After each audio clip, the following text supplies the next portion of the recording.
ছাদ বাগানে সবাইকে স্বাগতম। তো বন্ধুরা, আমরা কখন বুঝবো যে এই স্নেক প্লান্টের রিপোর্টিংয়ের প্রয়োজন আছে?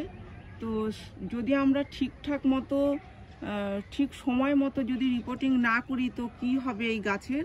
তো কতটা জরুরি রিপোর্টিং করাটা, রিপোর্টিং করলে গাছের কতটা ভালো হবে, কতটা ক্ষতি হবে না করলে, সব কিছুই আজকের ভিডিওতে বলবো। তো ভিডিওটা শেষ পর্যন্ত দেখতে থাকুন। এখানে দেখুন বেশ কিছু স্নেক প্লান্ট রয়েছে।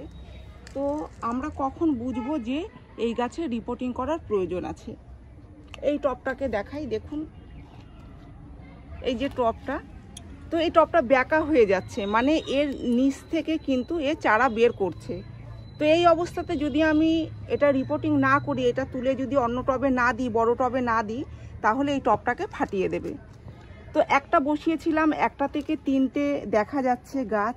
তো এর ভিতরে কতগুলো চারা আরও বের হচ্ছে এটা বের করলেই বোঝা যাবে। আর যদি সময় মতো না রিপোর্টিং করি তাহলে দেখুন কি হয় টবের অবস্থা। আমি দেখাচ্ছি আরেকটা টব।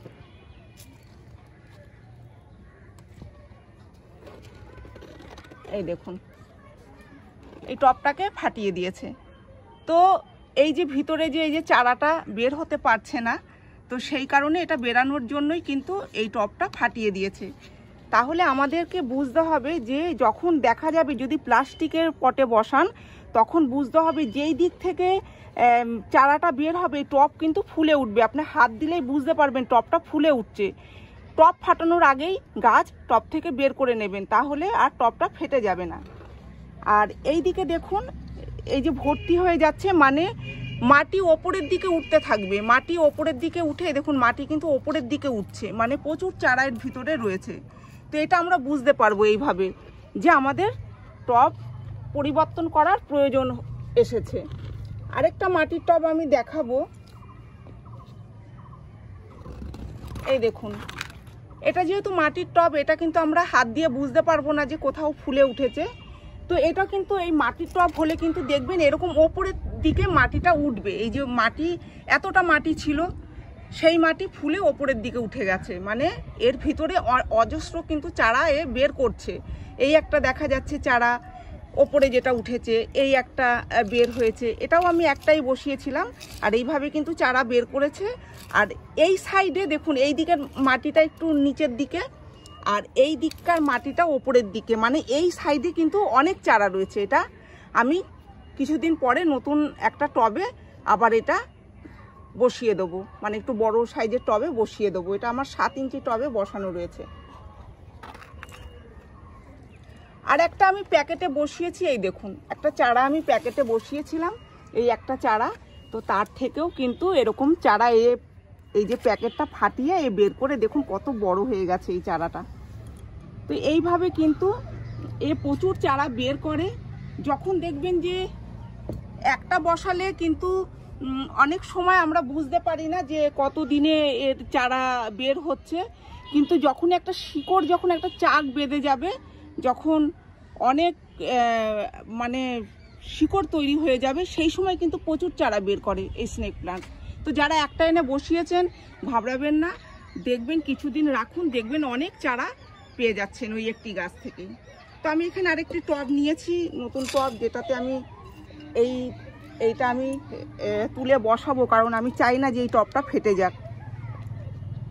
তো আমি এখানে 3টে খোলামকুচি নিয়েছি। দেখুন এই নিচের দিকটা নিচে থাকবে, যেটা আমরা মাঝখানে রাখবো, আর সাইডে যেটা ওপরের দিক সেটা আমরা এই ছিদ্রর সাইডে এরকমভাবে দিয়ে দেবো।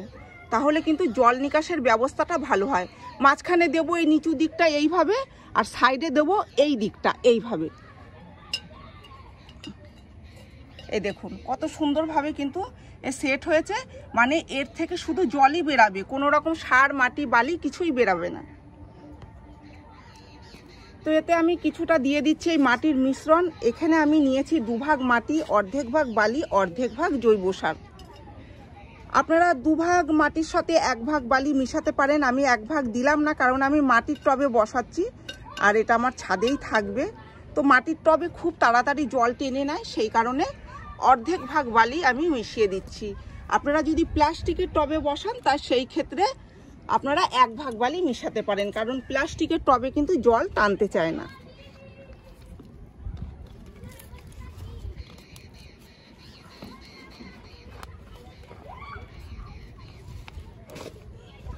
এই দেখুন এই টব একদম ফাটিয়েই দিত, তো কিভাবে এর চারাটা দেখুন বের হচ্ছে।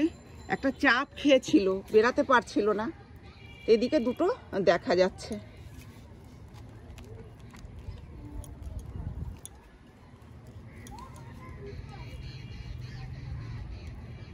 কিছুটা আমি ফেলে দিচ্ছি, মাটি যেগুলো ওপরে ওপরে রয়েছে ফেলে দিচ্ছি।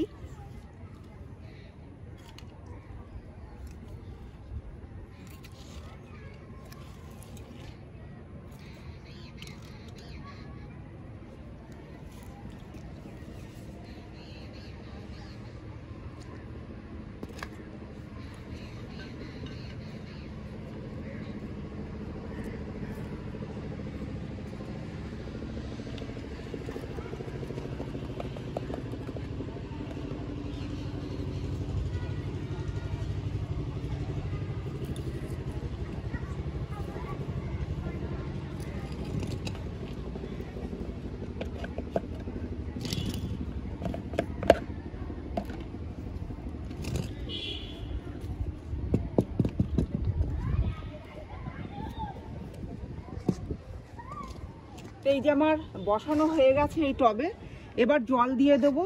দেখুন এতটা কিন্তু আমি খালি রেখেছি, প্রায় 2 ইঞ্চি মতন খালি রেখেছি, কারণ এতে আমাদের জল দিতে হবে, খাবার দিতে হবে। খাবার খুব কম লাগে, আমি বছরে 2বার 3বার খাবার দিই এই গাছে, খুব একটা বেশি দিই না, হালকা পাতলা করেই আমি খাবার দিই, তরল সার আর জল দিই। একটা সময়তে দেখবেন যখন নিচ থেকে চারা অনেক বের হচ্ছে, তখন দেখবেন এই মাটি ওপরের দিকে উঠে টব একদম ভর্তি হয়ে গেছে, মাটিতে জল দেওয়া যাচ্ছে না। ঠিক সেই সময়তেই কিন্তু আপনাদেরকে এই টব পরিবর্তন করতে হবে, মানে অন্য টবে দিতে হবে, তা না হলে টব কিন্তু ফাটিয়ে দেবে। এবার আমি এতে জল দিয়ে দিচ্ছি।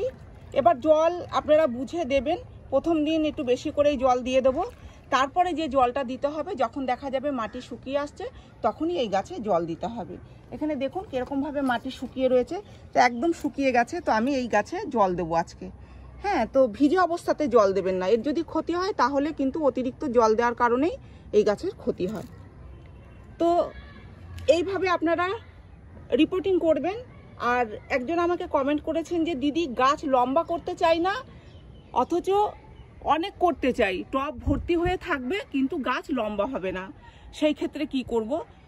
তো আমি একটা কথা বলছি, দেখুন এখানে যে আমি ছোট একটা প্রজাতির রেখেছি, আপনি এই প্রজাতির স্নেক প্ল্যান্ট বসান, কারণ এ লম্বা হয় না, এই প্রজাতিটা এরকমই ছোট থাকে, অথচ টব ভর্তি হয়েই কিন্তু হয়। আপনি যদি একটা বসান তাহলেও কিন্তু এ টব ভর্তি করে দেবে একটা সময়তে, এরকম চারা বের করে করে একটা সময়তে টব ভর্তি করে দেবে।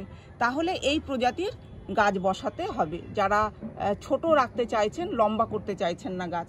কিন্তু এই গাছ ছোট রাখা যাবে না, এই গাছটা লম্বাই হবে, কারণ এই লম্বা গাছ, তাই ঝাঁক হবে কিন্তু লম্বাও হবে। আর ছোট করে রাখতে চাইলে ছোট প্রজাতির গাছ বসাতে হবে। আমি যদি কোনো কমেন্টের উত্তর না দিই তাহলে আমার ভিডিও লক্ষ্য করবেন, কারণ আমি ভিডিওতে সেই কমেন্টের উত্তরগুলো দিয়ে দেব। অনেক দিন আগে একজনা জিজ্ঞাসা করেছিলেন যে এই গাছ জলে গ্রো করা যায় কিনা। আমি জলে রেখে বেশ কয়েকবার ভিডিও আপনাদেরকে দেখিয়েছি, এই গাছ জলে রেখেও গ্রো করা যায়, জলে অনেক দিন পর্যন্ত বেঁচে থাকে। আমার কাছে প্রায় 1 বছরেরও বেশি একটা গাছ রয়েছে, একটা না প্রায় 3-4টে গাছ আমি রেখেছি, এখনো পর্যন্ত একটা পাতাও নষ্ট হয়ে যায়নি, গোড়াও পচে যায়নি। তো সেই ভিডিও আপনারা চাইলে দেখে নিতে পারেন যে কিভাবে আমি গাছকে অত হেলদি রেখেছি।